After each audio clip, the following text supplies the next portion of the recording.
Good afternoon. Thank you for joining us today at Total Combustion Inc. here in Red Deer. My name is Darcy Spady. I'm the managing partner at Carbon Connect International. Special thanks to the media representatives, both online and in person, for being here today. It's Friday afternoon, so special thanks to you. I'm very pleased today to be joined by the Honourable Jason Nixon, Minister of Environment and Parks, Province of Alberta, as well as our host, Julie Wiseman of TCI, and she will also be representing the Methane Leadership Emissions Alliance, as well as Dr. Agnieszka Pawlak, who is with CCI and will answer some technical questions. So without further ado, I would ask the Minister to come forward and talk about some great news for the oil and gas sector, and I'll have a few more things to say after we hear from him. Minister Nixon. Well, thanks, Darcy. How's that mic, guys? We okay? Right on. Thanks, Darcy. It's a pleasure to be here. Thank you for that introduction. I do want to quickly, just before I start, also mention my colleague, Jason Stefan, who, of course, is the MLA for Red Deer South. I don't know, Jason, are we in your constituency today or are we in Red Deer North? I know we're in Red Deer, though, and you are doing a great job representing this excellent town. City, I should say now. It's a pleasure to be here, of course, with all of you this afternoon at Total Combustion Inc., celebrating more job-creating projects to keep industry competitive, to cut costs, and keep Alberta on track in reaching our environmental goals. Alberta has a proud history of rolling up our sleeves and getting to work. When it comes to protecting our environment, Alberta and our world-class industries know how to do it better than anyone. Alberta has always led the way on environmental protection, and we have a long history of partnering with the industry and taking leadership to maintain our position as a world leader in responsible energy development. Our Technology Innovation and Emission Reduction System, or TIER, was a key platform commitment for our government and is now being used as a mechanism that harnesses our world-class expertise and is getting Alberta working. In addition to fostering innovation, TIER is saving oil and gas facilities in this province over $750 million in 2020 compared to what they would have faced under the federal carbon tax. These savings keep Alberta's industries competitive, and the TIER system is keeping our promise to protect our industries from federal intrusion. Wednesday's speech from the throne federally contains 6,783 words, and not one of them mentioned the largest sector of Canada's economy, the energy sector. Not one word was devoted to the largest employer of hardworking Albertans and Canadians who are trying to pay their mortgages and provide for their families. I want to assure Albertans, particularly oil and gas workers, that this has not gone unnoticed by your government. Our approach, Alberta's approach, to confronting the current fiscal crisis in which this province finds itself must include support for the oil and gas sector. Albertans do not benefit from the fantasyland approach of the federal government, and we will not tolerate them meddling in our business. Alberta will continue to fight for our constitutional rights to regulate our resource industries. We have the experts here in Alberta. I'm looking at them all right now, and Alberta has a strong path forward. Now, earlier this week, I was extremely pleased to announce $750 million from the TIER Fund to support innovative emission-reducing projects that will get thousands of Albertans back to work. And as you may know, the TIER Fund is supported and funded by the large industry within our province. So it makes sense to reinvest those dollars now when they're needed the most, and will create an upwards of 9,000 jobs in our province at the exact moment that we need them. And we'll also leverage an additional funding of up to $1.9 billion when you combine our funding with the industry's funding. As part of our announcement earlier this week, we launched the $80 million Industrial Energy Efficiency and Carbon Capture Utilization Storage Program, and highlighted $9.5 million in carbon capture and storage projects through industry-supported emissions reduction Alberta. And today, I am pleased to announce a second set of programs and projects funded through the industry-funded TIER system that will get oil and gas workers back on the job, this time through methane emission reduction technology. More than $52 million will be invested in two initiatives. The first is the Methane Technology Implementation Program, $25 million from the Tier Fund will go towards helping upstream oil and gas companies deploy new technologies to reduce methane emissions. This program will support immediate job creation in the oil and gas service and equipment sectors and support our Made in Alberta approach. This program offers a 50% rebate for purchasing emission reduction equipment to a maximum of $1 million per oil and gas operator. Darcy Agee joined us, as you know, in the introduction today from CCI, and in a few moments he's going to share more details about this program. The second piece of funding is for the methane emission management program. $27.6 million from TIER will be used to develop a more accurate understanding of methane emissions from the oil and gas sector and identify opportunities to improve their detection and reduction. Now, Alberta is already a leader on methane. Alberta was the first regional government in North America to commit to methane management. And through our real-world approach, we are on target to cut methane emissions by 45% by 2025, which is a remarkable feat. By funding technology and innovation in our industries, Alberta will reach our goals. That's a far cry from the pie-in-the-sky schemes being offered by the federal government. As our province recovers from the oil price wars and the recent commodity price slump, we will not stop celebrating and supporting our industries and our cornerstone industries. Today's announcement is the next step in Alberta's tireless efforts to make industry more competitive and get our province back to work. To the folks who work in those industries, we see you, we have your backs, and we won't stop fighting for you even as we meet or exceed our environmental goals. Alberta is a province of innovators, and we will continue to support the entrepreneurial spirit that has got us to where we are today. We won't strand Albertans, we won't strand our resources. We will continue forward with the Alberta Plan. I want to thank Total Combustion Inc. again for hosting us this afternoon. And with that, I will pass things over to Darcy to tell you more about the work that's going on with Carbon Connect International.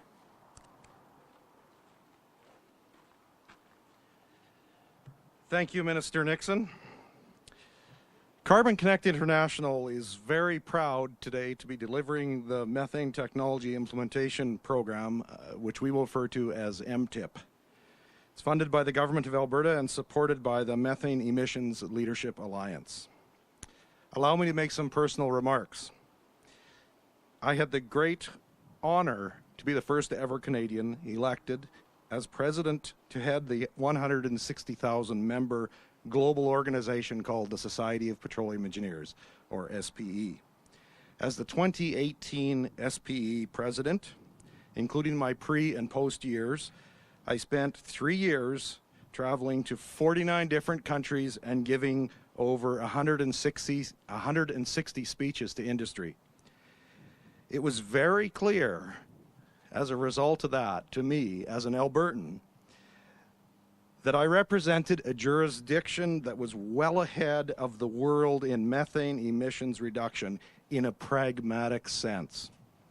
We in Alberta have the best and most innovative regulations. And through world-class management at the AER, regulations such as Directive 60 are truly a model that the world seeks to emulate. This is why it makes me very proud today to help announce the MTIP, which will take Alberta to the next level. And it will ensure that our technology and practices continue to define global standards, and we do. MTIP will enable operators to achieve immediate methane emission reductions. It'll support the most innovative and agile industrial complex in the oil and gas world right here in Alberta. This Made in Alberta program will set the standard, and I'm very proud to lead Carbon Connect International and show the world how we can achieve our three-part goal to protect our environment, meet our ESG commitments, and keep more product in the sales line. As a third-generation Albertan with a rural and urban history, I'm proud that we're supporting an industry that not only supports the highly technical head office environment, but also puts boots on the ground in an efficient and effective manner throughout rural Alberta and even Red Deer. So at this point, I'd like to introduce Dr. Agnieszka Pawluk, who's with Carbon Connect International, to go through some of the technical details. Aggie?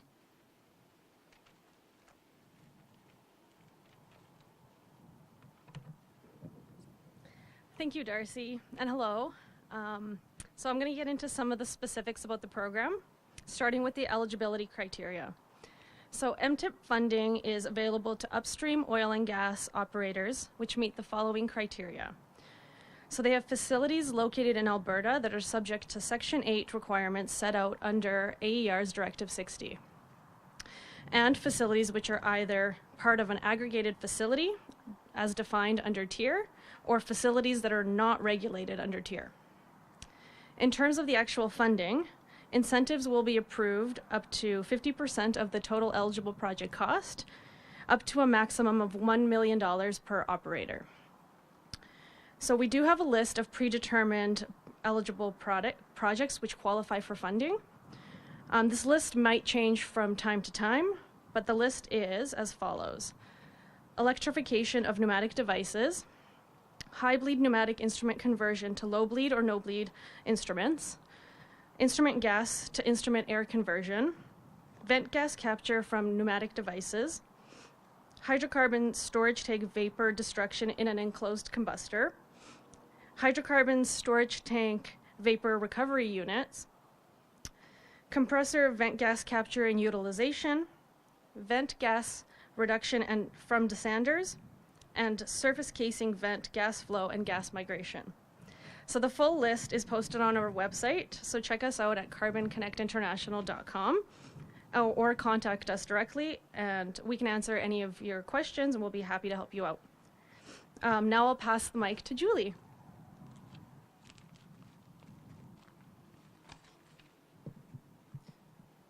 Thank you, Aggie. Good afternoon. I don't believe I've seen this many people out in the TCI yard not wearing oil-filled coveralls. So this is very exciting for us. Thank you, Minister Nixon and the Government of Alberta for selecting our facility for this fantastic announcement. Thank you, Darcy and Aggie and the Carbon Connect International team for working tirelessly on delivering MTIP. The Methane Technology Implementation Program, MTIP, is the exact opportunity TCI needs to ramp up and continue to do what we've always done for the past 21 years, reduce methane for our clients, the producers. TCI is ready to increase manufacturing, TCI is ready to hire more skilled Albertans, and TCI is ready to continue to support our clients in meeting their emission reduction targets. So thank you for this opportunity.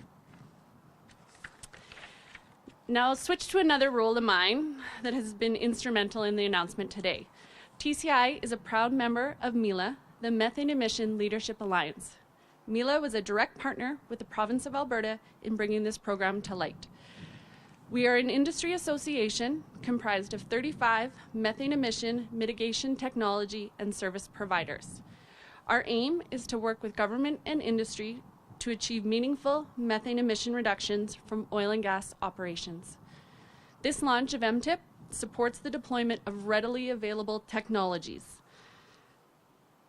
and will support job growth in the Alberta oil and gas and service sector. We as a group are excited to aid in solidifying Alberta's leadership role in methane emission mitigation. Thank you again for coming out to TCI today, and I'll now invite Minister Nixon back to the podium. Thank you. Well, thank you, everybody, for those remarks. Again, thank you for everybody for being here today for this announcement. And with that, we'd be happy to take some questions. Do we have any questions from the floor? You talked about the importance of... Do you want to step up to the mic? Sorry. Thank you. You talked about the importance of the tier fund for creating jobs and how it's being spent. What about for the environmental aspects? Do you have any targets for how this $750 million, what this $750 million is going to do for the environment? The reality is we believe that the $750 million that we're investing from the tier fund, which is driven by industry money, is going to result in about 45 megaton reduction by 2025 in Alberta and about 49 by 2030. So significant numbers and reductions in GHG emissions. All the while creating jobs. That announcement, together with the partnership that we have with industry, combined in that announcement is anticipated to create at least 9,000 jobs across the province. So this is exactly what our government has presented as our way forward on the environmental file. We believe that the way forward is to capitalize on the experts that we have right here in this province, world-class experts, be able to create an environment where they can innovate out of the problems that we face within the environment, at the same time as creating jobs, and still allowing our world-class industries to do their important work of providing energy to the world. So I think it's a great example of how the Tier Fund works and why the United Conservative government went in this direction over top of what the alternative was, which was to continue with a carbon tax that from our perspective was not resulting in major reductions in emissions, and certainly was spending most of its time punishing hockey moms and hockey dads. We believe that, again, the focus is on technology, and you're seeing it right now. Do you have a follow-up? Super. Do we have any other questions from the floor? Nope. All right, let's go to the phones. Operator, can you put through the first question, please? Our first question comes from Emma Graney of the Globe and Mail. Your line is open. Yeah, g'day, Minister, again. Hey, quick question here for you. I was just listening to an announcement out in Newfoundland and Labrador this morning. They're getting $320 million from the federal government for the offshore sector to help with environmental retrofits, research and development, maintenance, and that kind of jazz to create jobs as well. Now, a big part of what played into that decision from the feds was actually Newfoundland and Labrador's commitment to net zero emissions by 2050 as a province. Will Alberta follow suit, and if not, why not? Well, again, we believe the focus is on actual results. And so we're seeing a situation from our perspective where people are saying that they'll reach results in 2050 that nobody knows if they could even reach, and that there's no credible way forward on. Instead, what we're focused on is significant reductions and making sure that our industry can be competitive across the world. And the reality is that, saying you're going net zero doesn't mean anything if you don't have a plan to get there. So instead, we're going to focus on our plan because it's working. Further to that, Emma, I would say that if the federal government is serious about their approach to tackling climate change and GHG emissions, that any money that they're putting into to this problem across this country, 40% of every dollar should come to the province of Alberta to work in our programs, because 40% of the country's emissions come from this province, and that's where they should be focusing on. And again, we're showing by innovation and technology that we can actually reduce it, not just sit in Ottawa and talk about numbers on a piece of paper. Do you have a follow-up, Emma? I do, yeah. What it would be the harm, though, in forming some kind of actual goals? I mean, you do it for jobs, you do it for money, you do it for the economy. Why not actually set some kind of tangible goal here to say, yeah, sure, we'll try and get net zero by 2050?